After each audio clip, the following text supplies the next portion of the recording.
Today we have an email from someone who makes over $130,000 a year, has over $130,000 in assets, yet feels like they got screwed over by their agent and lender, and after 6 months hasn't found a home. Ultimately, according to their words, they feel like a failure and they're asking for help. So let's get into it.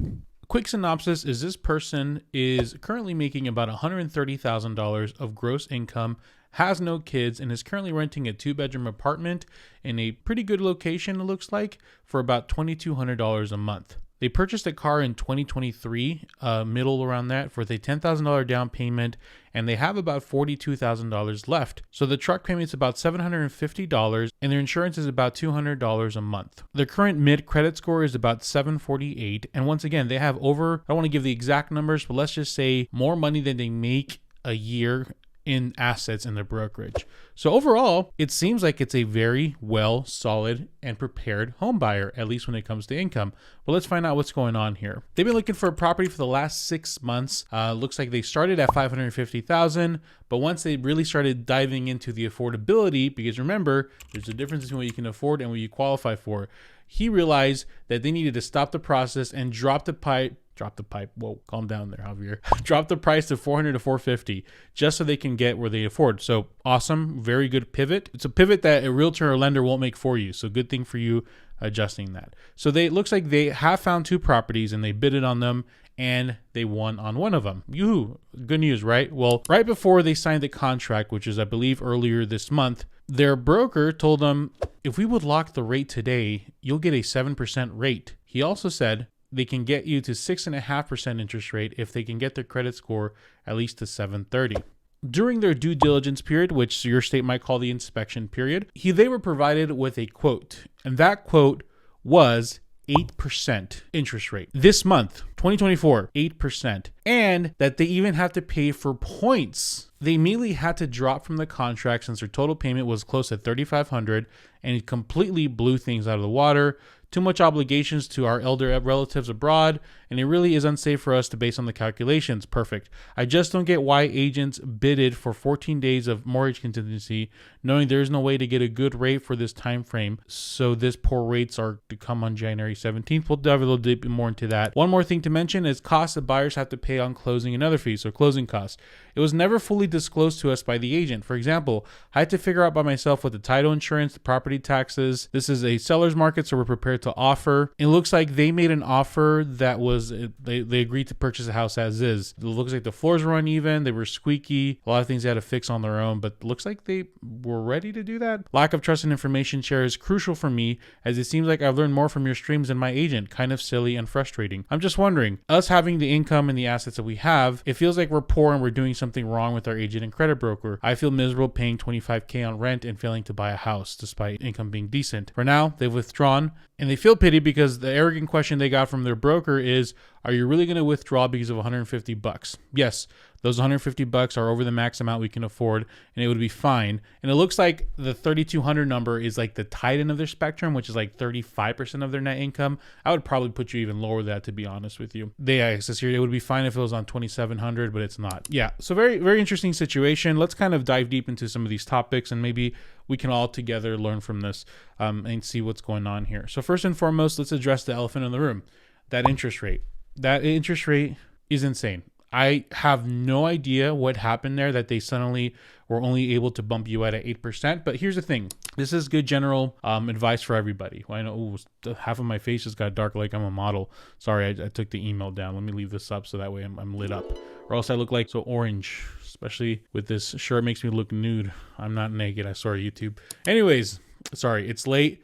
It's a night. It's like 11 p.m. right now, and it's like 1 more hour to my birthday. So I'm having a little exciting jitters. My kids had like a little surprise for me, and I came back from work today, and it was a really nice work from showing houses, I should say. Anyways, you're right. Here is the method I recommend for people to use. Because you're right, it does feel like 14 days doesn't feel like enough time to secure a rate. I totally get that. But when people are shopping around for their mortgage brokers before they look for a house, they make a big emphasis on like, oh, I'm going to find the best rate right now. You're not shopping around the rate before you're looking for a house, because it might take you a few weeks to a month to find a house, or even months.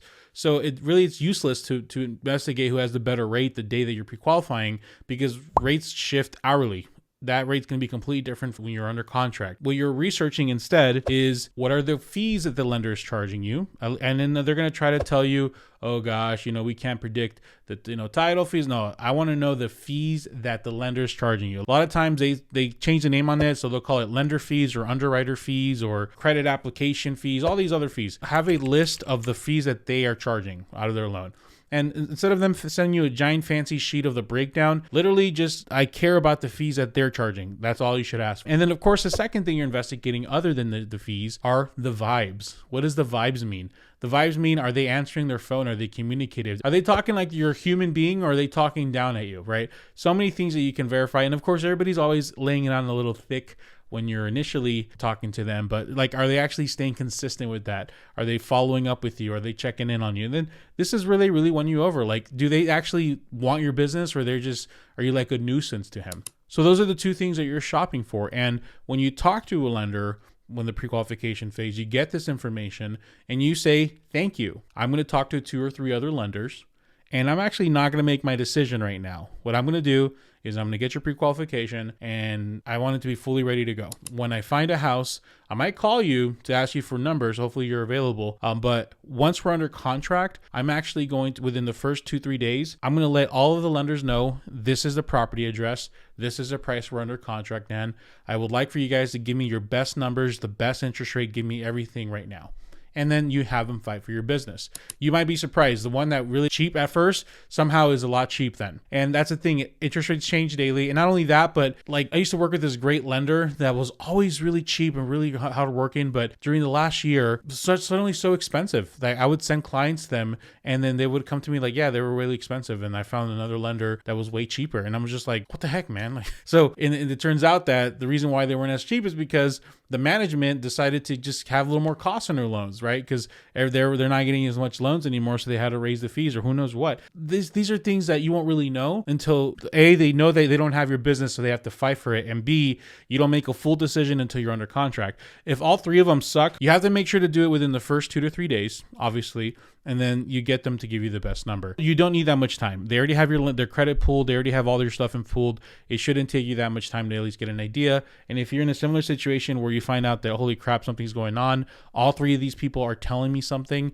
then you back out. But if one of them is telling you, yeah, bro, we're going to give you 8%, tell that to the other 2 lenders and see what they think. And they're going to probably like, no, this person's out of their mind. I once had 2 lenders fighting for a client. One was like one I've used so much like in the past a lot. And one was like a new person. And the person I trusted was like, yeah, there's no way these people are getting a loan. This just doesn't make sense. There's just absolutely no way it happens. And the new person was like, oh yeah, I'll get this done easy. No problem.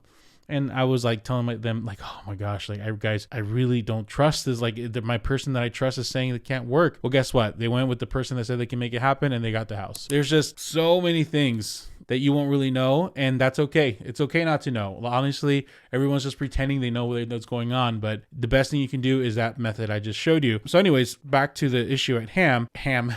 You want to know, I would like to know what happened there. Like, I get it was a very emotional time, but what happened that made you go from 7 to 8? And if we would have got another lender involved, would have they not done the same thing? But honestly, I can tell you initially, you probably were pushing your budget a little too much already, and like you probably interest rates are scheduled to start kind of dropping slowly but surely. So it might have been a good thing that this didn't work out in your favor. But overall, I mean, you have a great situation. Savings, you have a great job, and things are going well for you. I'm sensing a lot of like, you're beating yourself up a lot. You should feel really proud of yourself. Dude, over 6 figures in a brokerage investment? Are you kidding me? That's a much better investment right now than an actual house.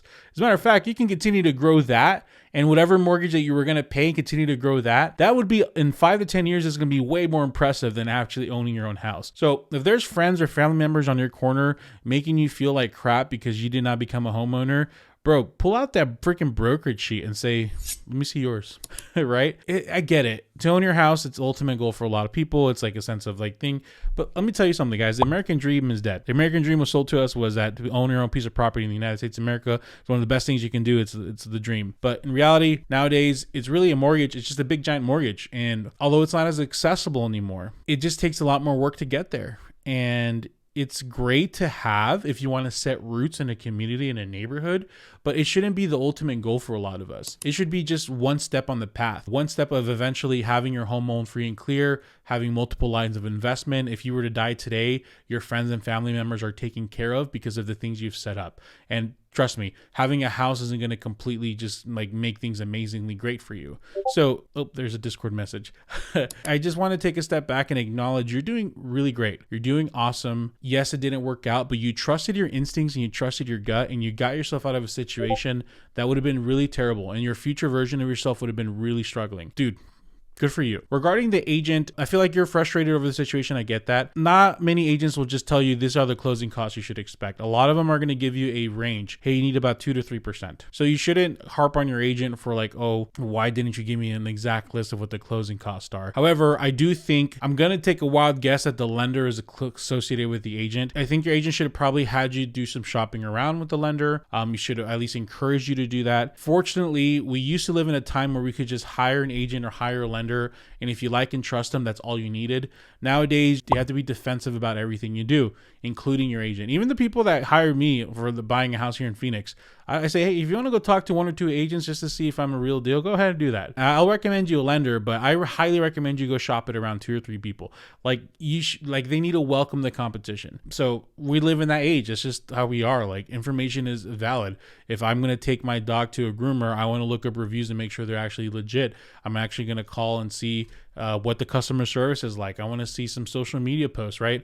All these other things. You trusted your gut and you learned from it. Okay, it is what it is. You got knocked down, get back up. And if you still want to pursue the dream of home ownership, know that I would rather have you emphasis be on that $2,700 number that's going to be a little more comfortable for you. And what does that mean? Does that mean looking at a different area? I don't know.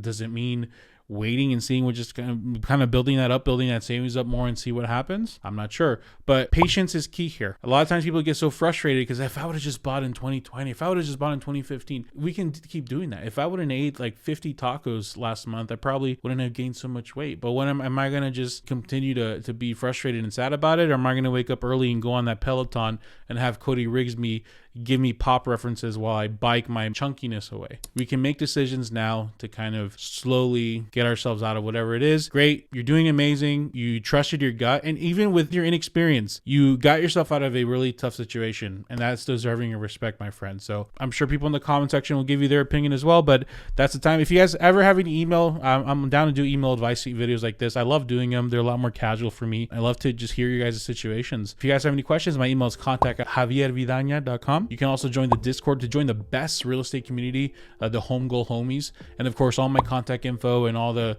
other good stuff is down below. So thank you guys for your time. YouTube thinks you should watch this video next, so go check it out. Thank you guys. Have a good one.